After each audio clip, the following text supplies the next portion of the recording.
Alléluia. Béni soit Dieu pour ce moment que nous allons passer ensemble. Un moment béni, je le crois. Un moment, vous savez, lorsque nous sommes dans sa présence, à l'écoute de sa parole, nous sommes toujours bénis. C'est pour ça que nous aimons venir à lui. Lorsqu'un homme de Dieu est en train de prêcher, lorsque nous reconnaissons que cet homme de Dieu ou ce frère est en Christ, nous sommes dans la joie de l'écouter. Parce que nous savons qu'il y a la bénédiction. Alors aujourd'hui, j'aimerais vraiment vous partager ce que Dieu a mis dans mon cœur. Ça m'a puissamment fortifié et j'aimerais par cette parole aider mon semblable, mon prochain, mon frère, avec qui nous partageons le sang de Jésus. La parole, lorsque je parle du sang, lorsque je parle de la chair, vous comprenez que je parle en réalité de la parole de Dieu.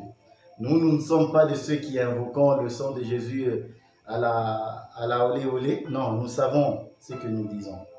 Nous n'invoquons pas le sang de Jésus. Nous témoignons que c'est par le sang de Jésus-Christ que nous sommes sauvés. Voilà. Et béni soit Dieu. Alors aujourd'hui, j'aimerais partager avec vous la prise de Jéricho. Un passage magnifique, un livre magnifique, une histoire magnifique. Josué, Israël, sous la conduite de Josué, ils vont prendre Jéricho. Il y a tellement de choses à dire, je ne pourrais pas bien sûr toucher à tout. Bien sûr, il y a tellement de choses à dire, tellement. J'essaierai de faire de mon mieux. Ce que je pourrais apporter aujourd'hui, j'apporterai. Et que le peuple soit béni. Alors je vais lire ceci. Josué au chapitre 6. Au chapitre 6, à partir du premier verset, je vais le lire jusqu'au 16e verset. J'aime le début. La Bible dit, Jéricho était fermé et barricadé devant les enfants d'Israël. Personne ne sortait et personne n'entrait. L'Éternel dit à Josué, « Voici, je livre entre tes mains Jéricho et son roi, ses vaillants soldats.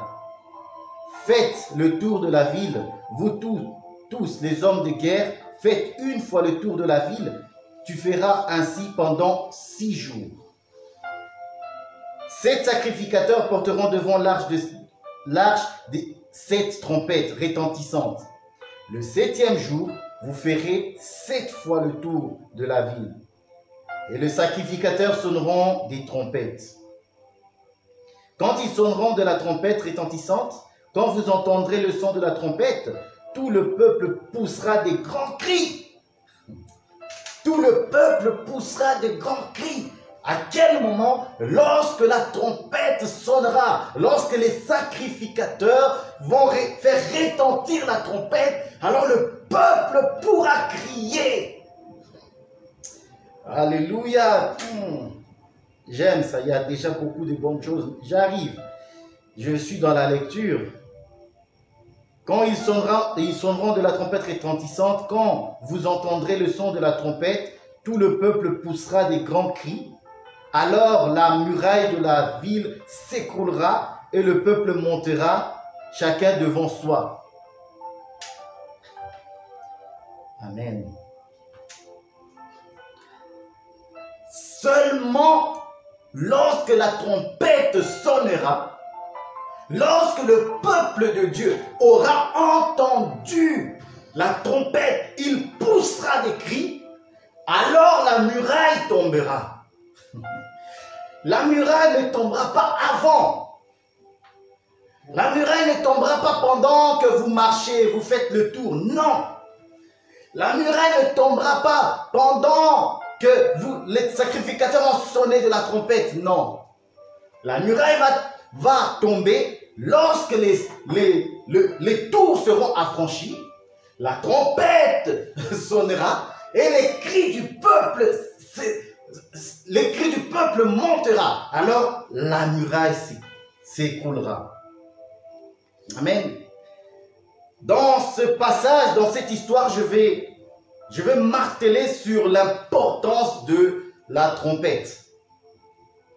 La trompette, c'est le signalement que les tours ont été affranchis et qu'il faut sonner, donner un signe au peuple pour qu'il crie. Alléluia. La Bible me dit, c'est dans le psaume, j'aime beaucoup ces psaumes, qui dit, heureux le peuple qui entend le son de la trompette, car il marche à la clarté de ta face. Ce verset est un verset que j'aime de tout mon cœur. Et je sais que parce que tu es enfant de Dieu, tu dois aimer ces paroles. Et tu aimes ces versets. Parce que c'est pour nous. La Bible dit, ces choses ont été écrites pour nous servir d'exemple. On va prendre le livre de Nombre. Nombre 10. Ça c'est le serviteur de Dieu Moïse. Nombre 10. On va parler de la trompette dans un premier temps. La trompette. Nombre 10, à partir du verset 1. La Bible me dit ceci. L'Éternel parla à Moïse et dit, fais-toi 2 trompettes d'argent, tu le feras d'argent battu. Aujourd'hui, je ne veux pas parler de la matière argent, qui est en réalité le rachat. Donc, c'est une trompette du rachat. Donc, lorsque cette trompette sonne, les rachetés peuvent se rapprocher. Mais bon, on n'est pas là aujourd'hui. Tu feras d'argent battu. Elles te serviront pour la convocation de l'assemblée et pour le départ du camp. Vous pourrez lire jusqu'au verset 10. Moi, je prends juste ces 2 versets pour illustrer les 2 trompettes que Dieu a demandé à Moïse de former, d'argent battu. Il est très important au milieu de l'assemblée de Dieu que Moïse ait la trompette, se fasse 2 trompettes. C'est la recommandation de Dieu lui-même. Et la trompette dans la vie du peuple de Dieu a une grande signification. C'est important d'entendre le son de la trompette. Et c'est important la trompette. Ici, Dieu demande à Moïse de former 2 trompettes battues pour 2 choses. Pour la convocation et pour son départ. Israël, s'il n'entend pas le son de la trompette pour le rassemblement, Israël ne sait pas se rassembler. Et il y a une trompette, il y a 2 trompettes. Donc la trompette du rassemblement et la trompette du départ. Donc le peuple de Dieu, du temps de Moïse, est dirigé, conditionné à l'écoute, à être attentif à la trompette pour se rassembler et pour partir. Donc, si quelqu'un ne sait pas ou si quelqu'un n'entend pas le son de la trompette, nous comprenons qu'il n'appartient pas à l'Éternel. Il n'appartient pas au peuple de Dieu. Parce que le peuple de Dieu, un enfant de Dieu, doit entendre le son de la trompette. Parce qu'il est dit dans le psaume, heureux ceux qui entendent le son de la trompette, car ils marchent à la clarté de ta face. Donc, si quelqu'un n'entend pas le son de la trompette, il est dans les ténèbres. Or, la trompette du rassemblement, aujourd'hui, selon le témoignage, selon la révélation, nous avons compris que le son de la trompette, en réalité, c'est la prédication de la croix. Et quiconque est enfant de Dieu doit entendre ce son, doit entendre le son de la trompette, la prédication de la croix de Jésus-Christ pour le rassemblement. Parce que là, Dieu rassemble son peuple. Par la prédication de Jésus-Christ, Dieu rassemble son peuple. La Bible dit, C'est dans Thessaloniciens 4, je crois. Ça, Paul va nous parler du trompette du départ. Parce que nous avons deux trompettes, je disais. La trompette du rassemblement et la trompette du départ. La trompette du départ, c'est comme Paul le dit, le bien-aimé Paul que j'aime beaucoup, il dit au son de la trompette, à la voix d'un archange. Je vais lire comme ça, je ne suis pas un peu déboussolé. Trompette. Amen. Donc, l'importance dans un premier temps, c'est que j'aimerais dire, c'est l'importance de la trompette dans la vie d'un chrétien. Entendre la voix de Dieu. Parce qu'en réalité, la trompette signifie aussi la voix de Dieu. Quiconque est un enfant de Dieu doit entendre la trompette. Thessaloniciens 4 au verset 16. J'aime beaucoup ça. Ça, c'est la trompette du départ. Thessaloniciens. Thessalonique. Alors, 1 Thessaloniciens 4. Il dit ceci. Car le Seigneur lui-même a un signal donné à la voix d'un archange et au son de la trompette de Dieu descendra du ciel et les morts en Christ ressusciteront premièrement. Ensuite, nous les vivants qui serons restés, nous serons tous ensemble enlevés avec eux sur les nuées à la rencontre du Seigneur dans les airs. Ainsi, nous serons toujours avec le Seigneur. Amen. Vous voyez, dans un premier temps, la prédication de la croix, je disais, c'est la trompette qui nous rassemble. C'est la première trompette que Moïse doit se faire. La trompette du rassemblement du peuple. Le peuple se rassemble. Nous nous rassemblons à la loi et au témoignage.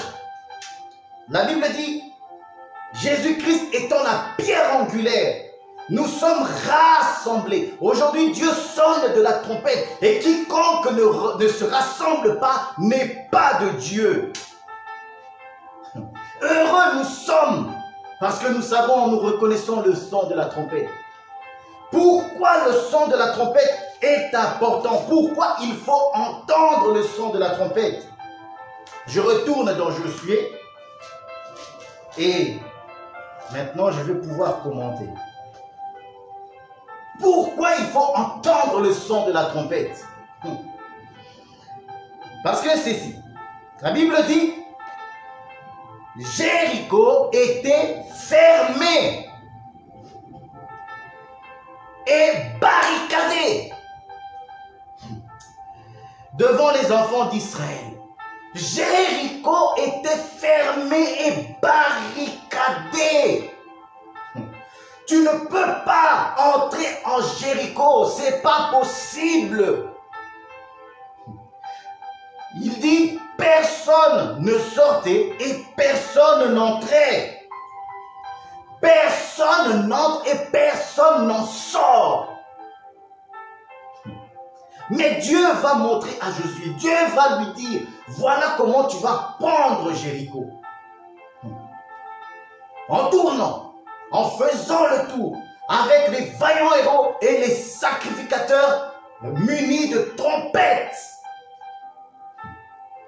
Sans les stratagèmes de Dieu, personne ne peut saisir Jéricho. Or, Jéricho fait partie de la terre promise d'Israël. Ça fait partie des terres que Israël doit gagner pour son héritage. Mais ici, on nous révèle qu'elle est barricadée, elle est fermée. Il faut donc ouvrir cela. Mais comment?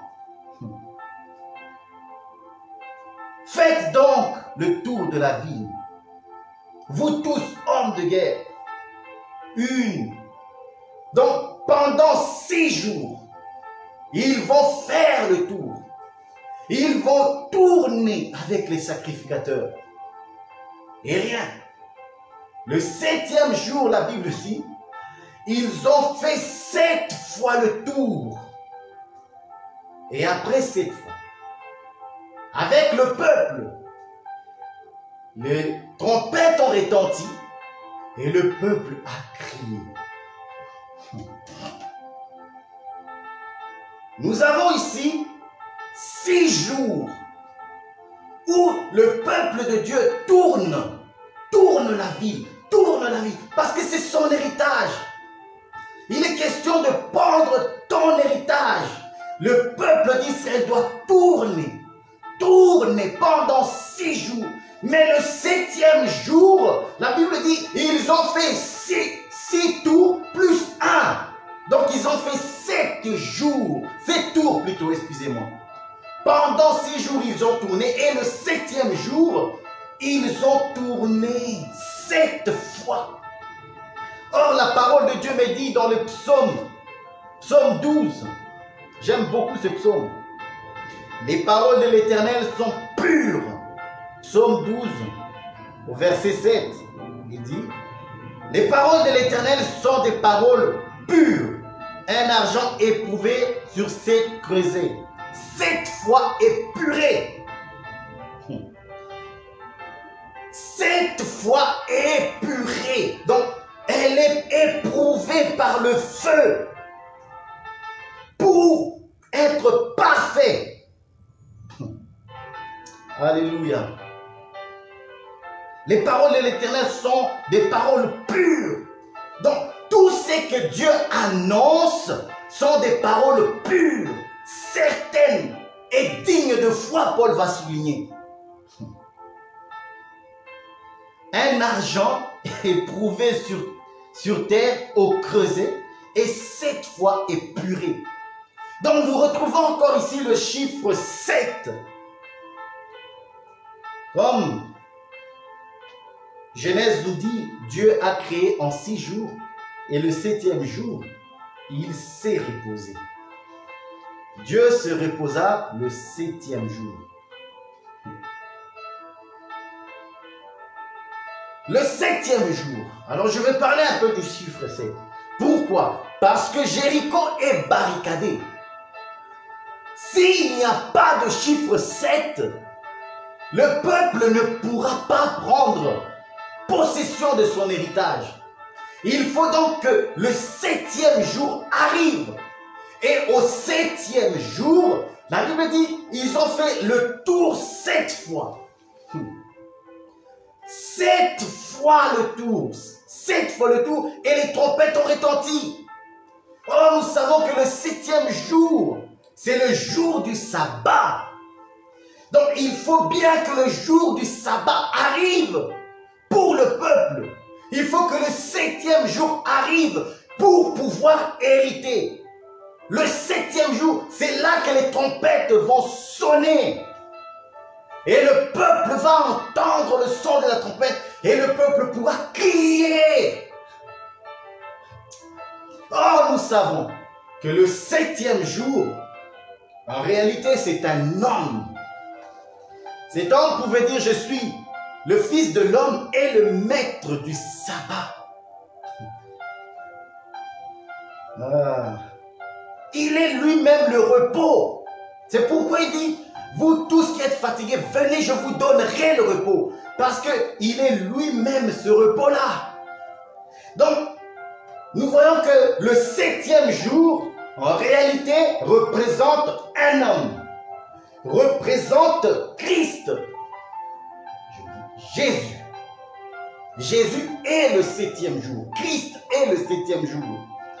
Ce 7e jour étant arrivé, les trompettes peuvent retentir et le peuple peut enfin crier. Les portes qui étaient verrouillées, ces portes qui étaient barricadées, la Bible dit, au cri du peuple, les murailles sont tombées. Alors je dis ceci à quelqu'un. Peu importe ce que tu vis, il te semble que les portes sont fermées devant toi. Il te semble que tu n'arrives pas à percer. Laisse-moi te dire que le 7e jour est arrivé. Tu es au 7e jour. comprends que Jésus-Christ est le 7e jour. Et le 7e jour, lorsque tu as compris, lorsque tu entends le son de la trompette, lorsque tu entends la voix de l'Éternel, crie, crie à l'Éternel, au nom de Jésus-Christ, son oint, qu'il a établi héritier, pour te donner l'héritage. Alors les portes s'ouvriront devant toi. Parce qu'il dit, les portes de ces jours de mort ne prévaudront point contre mon église. Pourquoi? Parce qu'il est lui-même le 7e jour qui est arrivé pour le peuple. Alors les trompettes peuvent sonner. Et lorsque le peuple entend le son de la trompette, le peuple de Dieu peut crier. Aujourd'hui, nous pouvons crier. Et nous savons que les murailles qui sont devant nous tombent. L'ennemi devant nous tombe. Les problèmes devant nous tombent. La détresse et la dépression. Toutes ces choses tombent. Au son de la trompette. Attendez, je vais le lire.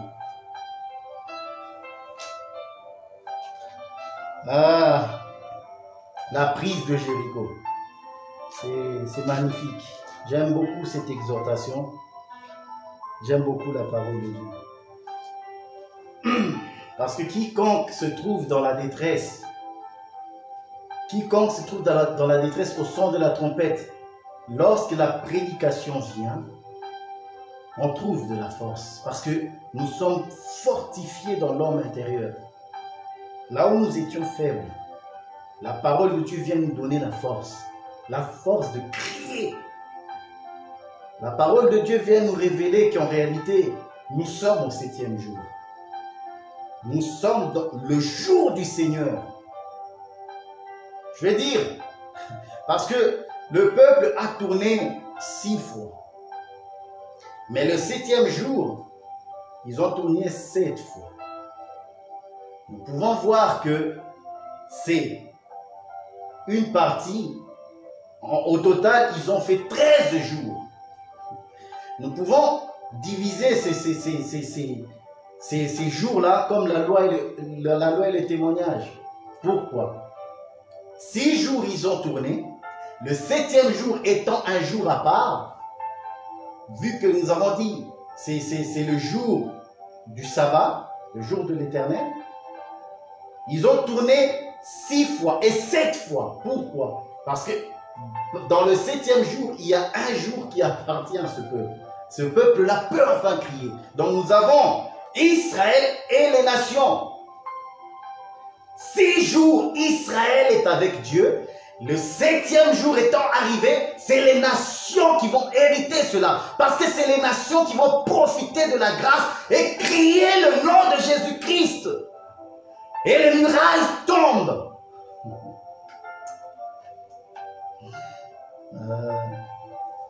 Je prends ça comme 2 peuples qui font partie d'un seul. 6 jours Israël et le 7e jour un autre peuple. C'est toujours Israël dans cette histoire. Mais dans ce que je veux dire, c'est un autre peuple, bien que c'est toujours le même peuple, mais qui est une image d'un autre peuple qui va tourner aussi en même jour, parce que ce n'est qu'un jour. La Bible nous dit que nous sommes attendez, on ne pas dire des bêtises. Le jour de grâce. Ésaïe va nous dire ceci. Ésaïe 61 va dire, pour annoncer, pour publier une année de grâce. Je prends c'est une année comme c'est un tour de plus qu'ils ont fait. Pour dire que le 7e jour, ils ont tourné 7 fois et ils ont crié. C'est le peuple des nations qui crie le nom de Jésus-Christ et les murailles sont tombées. Si jamais je ne suis pas assez clair, on peut toujours en parler pour mieux m'expliquer. Alors, où j'en étais? J'en étais à la trompette. Je disais ceci. Je vais lire à partir du verset 10. Josué 6, à partir du verset 10. Josué avait donné cet ordre au peuple. Vous ne crierez point, vous ne ferez point entendre votre voix, et il ne sortira pas un mot de votre bouche, jusqu'au jour où je vous dirai, poussez des cris. L'arche de l'Éternel fit le tour de la ville. Elle fit une fois le tour, puis en rentrant dans le camp, et il y passa la nuit. Ok? Verset 13, 15. Le 7e jour, ils se levèrent de bon matin dès l'aurore.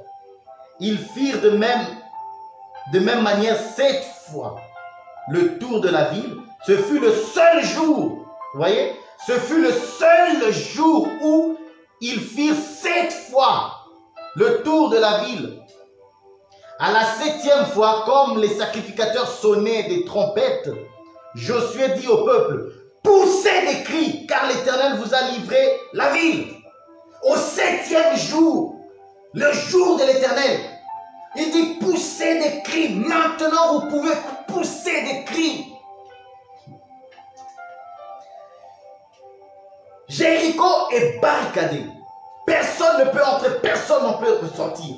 Mais au cri du peuple de Dieu, au son de la trompette, au cri du peuple de Dieu, la Bible dit que Jéricho est tombé. Tous sont morts à Jéricho, mais une seule est restée en vie. Une seule peut en sortir. C'est Rahab. Pourquoi? Parce que Rahab a cru, a reçu les témoins et a reçu comme signe de son alliance le ruban Kamazi. Israël peut saisir Jéricho et Rahab peut enfin sortir de Jéricho et aller avec Israël dans la gloire. Pour dire quoi? Si quelqu'un ne sait pas entendre le son de la trompette, il ne peut pas entrer dans l'héritage de l'Éternel.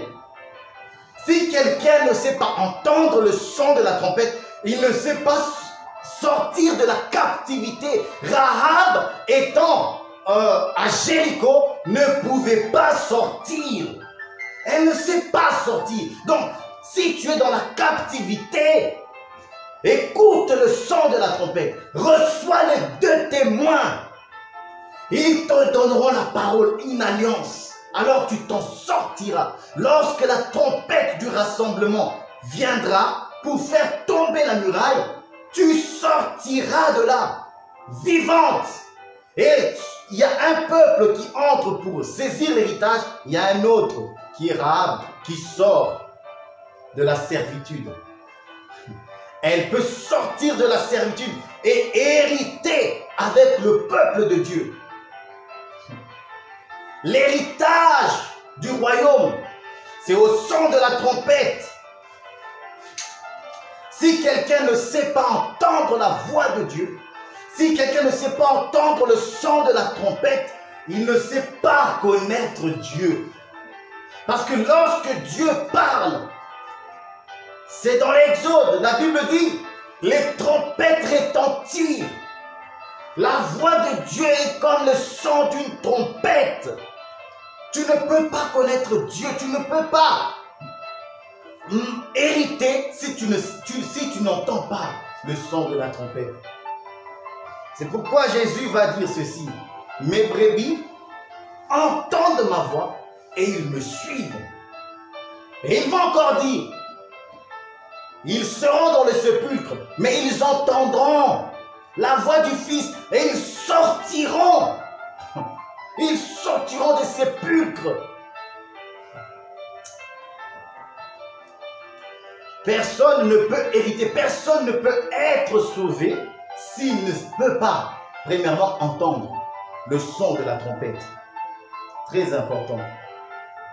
On va voir le psaume. Pourquoi je parle du son de la trompette et de la voix de Dieu? Très important. J'aime beaucoup ça. Le psaume 29 va me dire ceci.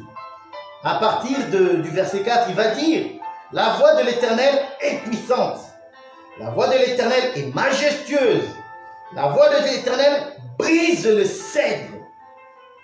L'Éternel brise le cèdre du Liban. Il le fait bondir comme des veaux. Et le Liban et le Syrian comme des jeunes buffles. La voix de l'Éternel fait jaillir des flammes de feu. Waouh! Ouais. Si quelqu'un ne sait pas entendre, il ne sait pas être sauvé. Pourquoi? Parce que la Bible dit, la voix de l'Éternel brise le cèdre. Il brise le cèdre. Le cèdre est un arbre majestueux, grand, puissant. Et la Bible ici dit, il prend ce cèdre comme un ennemi. Il dit, il le brise. Il brise le cèdre du Liban. Il le brise. Donc, seul à la voix, à l'écoute de la parole de Dieu, au témoignage de Jésus-Christ, tu peux être délivré de ton ennemi.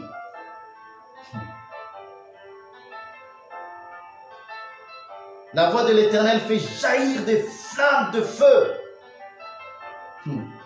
Des flammes de feu pour consumer les épines.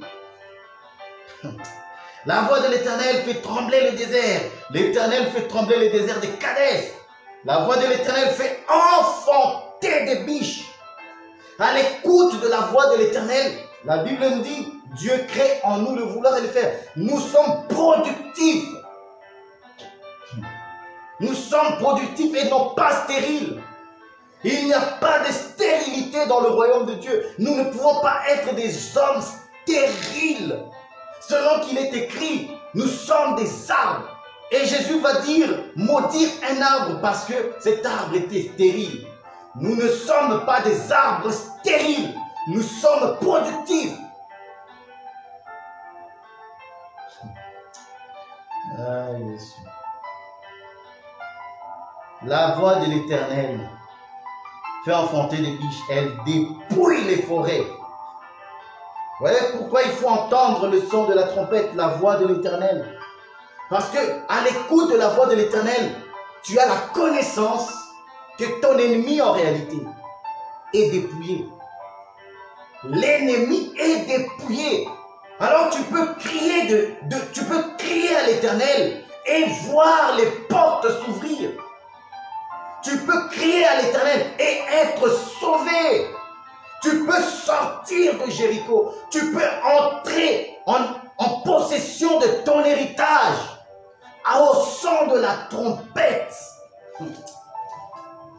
Ah, j'aime ça. Au son de la trompette. Et plusieurs fois, c'est les psalmistes qui parlent. Il dit, peuple de Dieu, poussez des cris au son de la trompette. Poussez des cris. Alors aujourd'hui, je vais dire ceci à un homme. Je vais dire aujourd'hui à un frère, à une sœur, au son de la trompette, à la prédication de Jésus-Christ, qui a dépouillé l'ennemi, qui a livré en spectacle nos ennemis. Tu peux crier. Tu peux crier parce que la voix de l'Éternel se fait entendre dans ton cœur. Tes ennemis sont dépouillés. Tu peux sortir de là. Jéricho n'est plus barricadé pour nous. Aujourd'hui, nous prenons en possession ce qui est à nous. Et ce qui est à nous, c'est Jésus. Ce qui est à nous, c'est le royaume. Personne ne peut se mettre devant nous. J'aime cette parole. Alléluia. J'aime cette parole. Notre Dieu est bon. Alors vous comprenez l'importance du son de la trompette. J'aime beaucoup. Attendez, je vais prendre un dernier verset qui me vient comme ça à l'esprit. Un verset que j'aime beaucoup.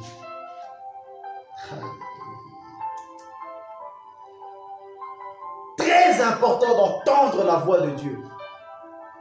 Très important. Apocalypse 12. Je vais prendre le verset 10. Il dit ceci.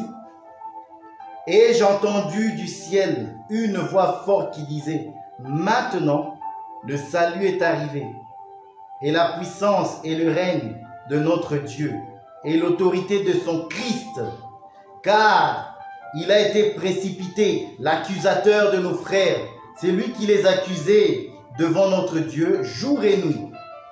Ils l'ont vaincu à cause du sang de l'agneau et à cause de la parole de leur témoignage. Ils n'ont pas aimé la vie jusqu'à craindre la mort. Oui? Et j'entendis dans le ciel une voix forte qui disait, maintenant le salut est arrivé. Et j'ai entendu. Il faut entendre. Prions Dieu pour toujours être attentif. Le peuple de Dieu, c'est un peuple attentif à la voix de Dieu. C'est pourquoi Néhémie, lorsqu'il va commencer à rebâtir la muraille, il a avec lui à ses côtés un homme qui tenait la trompette pour pouvoir rassembler le peuple et préparer les hommes au combat. Le peuple de Dieu ne peut pas marcher sans la trompette, sans l'écoute de la trompette. La trompette de Dieu vient pour nous fortifier. C'est la voix prophétique, la voix de la révélation. Le Saint-Esprit qui rassemble son peuple, qui fortifie son peuple, qui l'édifie et qui le prépare pour le son de la trompette du départ. Parce que si tu ne peux entendre le son de la trompette du rassemblement, si maintenant tu ne peux pas entendre le son de la trompette, tu ne seras pas en mesure d'entendre le son de la trompette du départ. C'est pour ça, soyons attentifs, veillons et prions pour ne pas tomber en tentation. Alors que Dieu bénisse sa parole. Je vais prier. Seigneur éternel, dans le nom de Jésus-Christ, je te rends grâce. Parce que tu nous as fait grâce d'entendre le son de la trompette. Et nous sommes rassemblés autour du cadavre qui est le corps de Jésus-Christ, qui est ta parole. Seigneur, par ta parole, fortifie-nous, que nous puissions être prêts. Fais-nous grâce, ouvre nos oreilles, délivre-nous de la distraction, ouvre nos oreilles, afin que nous soyons attentifs en tout temps. Attentifs à ta voix. Parce que la Bible me dit que la voix de l'Éternel est majestueuse. La trompette de l'Éternel éclaire. À l'écoute de ta parole, nous sommes éclairés et nous marchons à la clarté de ta face. Nous sommes heureux et non pas des hommes malheureux. Rassemblés autour du cadavre, Seigneur, nous attendons d'entendre le son du départ. Fais-nous grâce de pouvoir entendre en tout temps ta parole. D'être attentif à la voix de l'Esprit, car c'est l'Esprit de Dieu qui nous prépare. C'est l'Esprit de Dieu qui nous ouvre, qui nous fait entendre ta voix. Seigneur, donne-nous d'être attentifs. Comme pouvait le dire ton serviteur, n'éteignez point l'Esprit. Au nom de Jésus-Christ, Seigneur, je te rends grâce. Béni soit ton nom, mon Jésus. Amen. Alors, je bénis l'Éternel pour ce privilège que j'ai pu avoir de me présenter devant vous pendant 3 semaines. Merci aux dirigeants qui m'ont accordé cette confiance. Merci. Et bientôt, le dimanche prochain. Je crois que ça sera mon frère Edmond, un homme que j'aime beaucoup, un homme qui regarde à gauche et qui regarde à droite pour tuer l'Égyptien. Alors, j'attends qu'il me donne cette sagesse de regarder à gauche et à droite pour tuer l'Égyptien. Que mon frère Edmond, nous serons tous là le dimanche prochain avec le frère Edmond. Et demain, c'est lundi. Si vous le pouvez, je crois qu'il y a encore la prière avec notre frère Timba qui va nous conduire encore dans la prière pour ceux qui entrent dans la prière avec. Que Dieu vous bénisse vraiment de tout cœur. Que Dieu vous bénisse. Amen.